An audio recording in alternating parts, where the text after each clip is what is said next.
Regional 360. Noticias para todos los peruanos.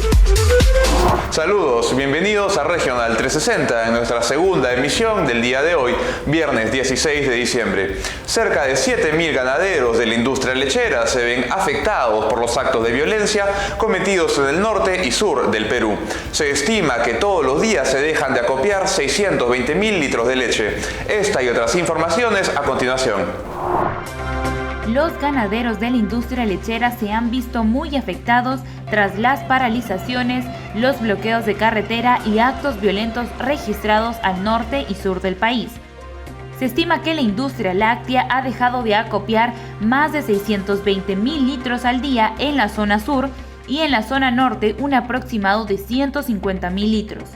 La ministra de Desarrollo Agrario y Riego, Nelly Paredes del Castillo, indicó que desde el Ejecutivo y desde su cartera se brindarán todas las facilidades para la recuperación de los pequeños ganaderos que se han visto afectados.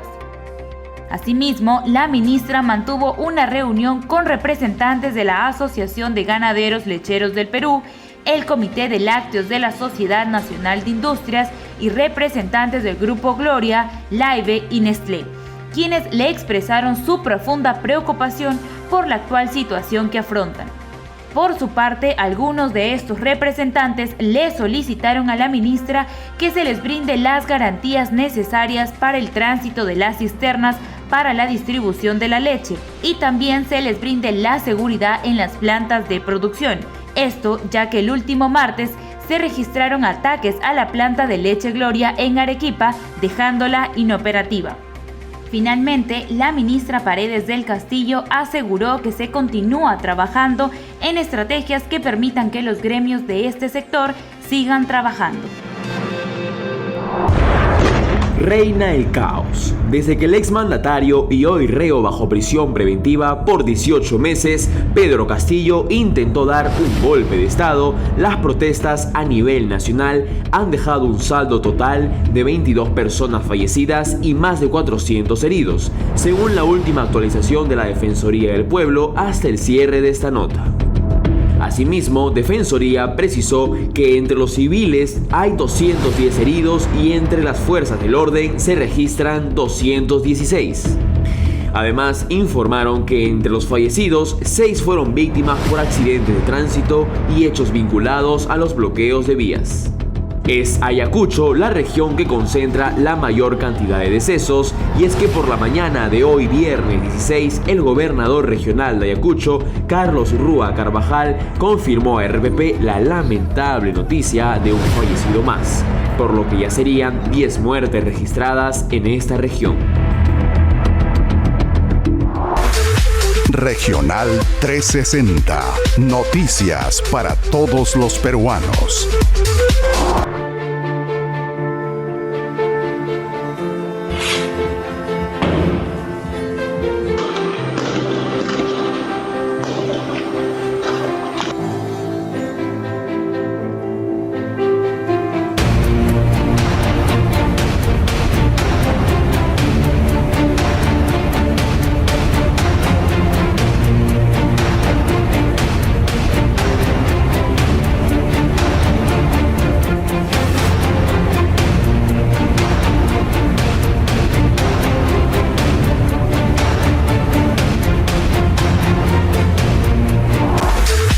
Regional 360. Noticias para todos los peruanos. Desde hoy, 8 regiones tendrán inmovilización social obligatoria, es decir, toque de queda, con el fin de frenar los actos vandálicos que ponen en riesgo a la población. Así lo anunció el gobierno central, luego que las protestas dejen 21 muertos a nivel nacional. Esta medida ha sido dictada por un plazo de 5 días y las regiones implicadas son Arequipa, La Libertad, Ica, Apurímac, Cusco, Puno, Huancavelica y Ayacucho, región donde el día de ayer se reportó 7 muertos en un violento enfrentamiento entre vándalos y las Fuerzas Armadas. Escuche bien, pues no todas las provincias están incluidas en este número.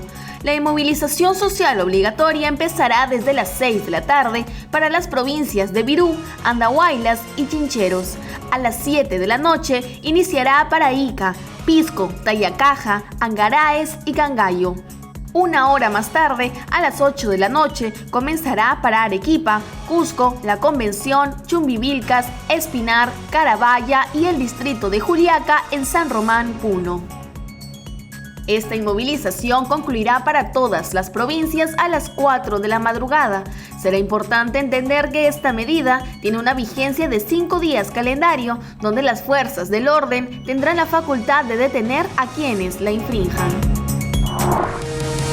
Durante una ceremonia, la ministra de Relaciones Exteriores, Ana Cecilia Gervasi, anunció que Perú llamará a consulta a los embajadores de Argentina, Bolivia, Colombia y México por el comunicado conjunto a favor de Pedro Castillo.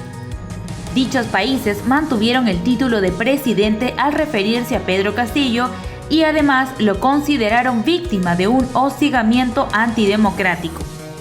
Con la señora Presidenta de la República hemos dispuesto el llamado en consulta a Lima a nuestros embajadores en Argentina, Bolivia, Colombia y México. Ello en reacción a la intromisión en los asuntos internos del Perú por parte de las más altas autoridades de los aludidos países. Además, la ministra señaló que en dicho documento se cuestiona la sucesión presidencial. Es por ello que Gervasi enfatizó que la sucesión se realizó en el estricto apego a la Constitución del Perú, luego de que Pedro Castillo disolviera el Congreso inconstitucionalmente el pasado 7 de diciembre. Finalmente, la canciller Gervasi señaló que el Perú seguirá dando muestras de su voluntad para entablar el diálogo con respeto mutuo.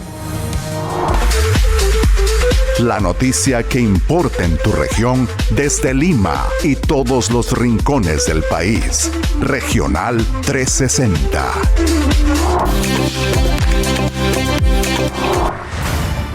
El estallido social en el país sigue cobrando vidas humanas, pérdidas y destrucción que bajo el falso nombre de protesta sume al país en un hoyo desolador.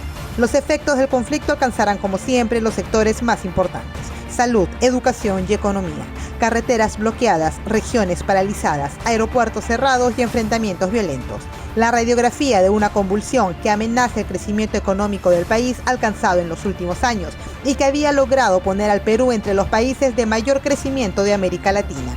Los platos rotos de una crisis política agudizada. Se han dedicado a enriquecerse, a robar, a enquistarse en el poder para poder seguir, beneficiándose personalmente, sino más bien es un proyecto que genera una especie de división en el país, con una narrativa revanchista, una narrativa, de exclusión del otro, de generar oposiciones, ¿no? Como hace siempre el populismo, ¿no? De generar un enemigo, ¿no? Y irse contra ese enemigo. El Perú es el segundo productor de cobre a nivel mundial, y es que la minería es uno de los sectores de mayor desarrollo nacional, sin embargo, el más golpeado por los conflictos sociales. Ha llevado, por ejemplo, en el último año a que por lo menos 20 operaciones mineras sufran las mismas cosas que estamos viendo estos días. O sea, que ha habido ataques, incendios, tomas, invasiones a empresas mineras, y que esto se ha normalizado el empleo de la violencia o de los bloqueos permanentemente a las operaciones mineras como una forma de protesta legítima, cuando en realidad no lo es. La Cámara de Comercio de Lima ha reportado que las 12 zonas afectadas por las protestas actuales aportan el 33% del Producto Bruto Interno Nacional y concentran más del 28% del empleo formal. Nuevamente el combustible entra en peligro de escasez, mientras que en el mes más comercial del año se ha generado impacto en las exportaciones y los niveles de venta disminuyen por día en más de 1.900 millones de soles en servicios y comercio. Vemos cómo estos intereses pequeños de estos politicastros que son pues Sarrón y compañía, están generando un clima de caos social y han desatado la violencia en el país de una manera muy artera, de una manera muy premeditada, y que en realidad no les interesa el país, ¿no? Y han ido a incendiar una serie de fábricas, etcétera, que le dan trabajo a gente, que generan economía en el país. En el transporte internacional se pierde la movilización de casi 1 millón de pasajeros diarios, que se traduce en una pérdida de 50 millones de soles. Los productores agropecuarios reportan pérdidas sobre los 100 millones de dólares y la afectación a más de 150.000 trabajadores. La poca capacidad para solucionar crisis puesta en evidencia. Hemos, digamos, sido sumamente permisibles con este tipo de situaciones. O sea, primero se toma la carretera, se hace un acto de violencia y después viene el diálogo, ¿no? Cuando en realidad no se debería dialogar con la gente que ha tomado medidas de fuerza. En ninguna parte del mundo, yo te diría, que una persona le dispara o le lanza objetos contundentes como piedras, con hondazos, etcétera, a un policía y es considerado un héroe o simplemente esto no se queda en nada, ¿no? En ninguna parte del mundo sucede una cosa como esta.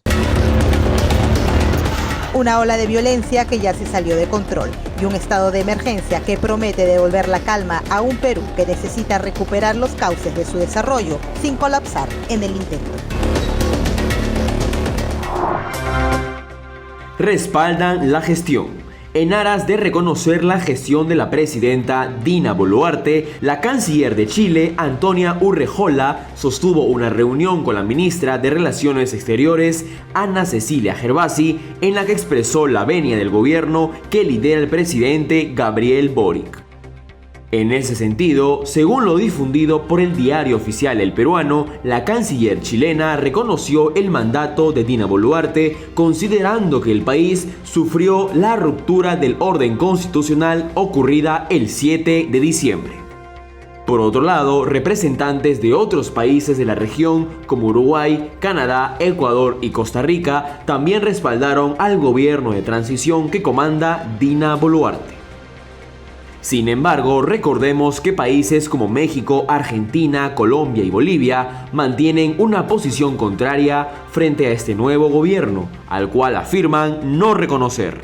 Además, siendo Chile un país liderado por un gobierno de izquierda, cabe destacar que no se hayan plegado a esta postura. Ya es oficial. Este jueves salió publicada la resolución suprema en el diario oficial El Peruano, la cual da por concluidas las designaciones de prefectos a nivel nacional. En ese sentido, deberán dejar sus cargos los prefectos de todas las regiones del Perú.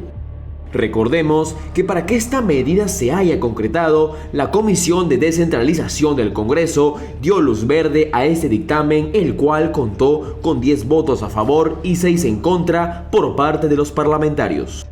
Por otro lado, esta norma fue promovida inicialmente por la congresista Nilsa Chacón Trujillo, quien pertenece a la bancada de Fuerza Popular y es representante de la región de Ancash. Y es que para muchos parlamentarios los prefectos regionales ya no representaban las labores que solían realizar, es decir, la planificación, dirección y supervisión de la actividad funcional del sector interior en materia de orden interno y orden público en las regiones del Perú, y que solamente desempeñaban acciones políticas diseñadas para sostener el gobierno del exmandatario y hoy detenido Pedro Castillo. Finalmente, recordemos que el Ministerio del Interior desembolsaba para el cargo de los prefectos 67 millones de soles anuales, por lo que ahora será importante que ese monto económico sea realmente destinado a velar por la seguridad y tranquilidad del país. Gracias por su preferencia. Lo invitamos a seguir el desarrollo de la actualidad informativa por nuestra página web y todas nuestras redes sociales. Nos reencontramos en este mismo canal en nuestra próxima emisión. Ahora los dejamos con el efeméride del día. Un día como hoy, 16 de diciembre, falleció en 1839 el científico, epidemiólogo, médico y político peruano José Gregorio Fernández de Paredes. Fernández de Paredes, quien perteneció a la Sociedad Patriótica de Lima, fue uno de los impulsores y creadores del actual escudo nacional. Además, en vida, José Gregorio Fernández Paredes también escribió diversas obras y ostentó el cargo de ministro de Vivienda en 1838. Regional 360. Noticias para todos los peruanos.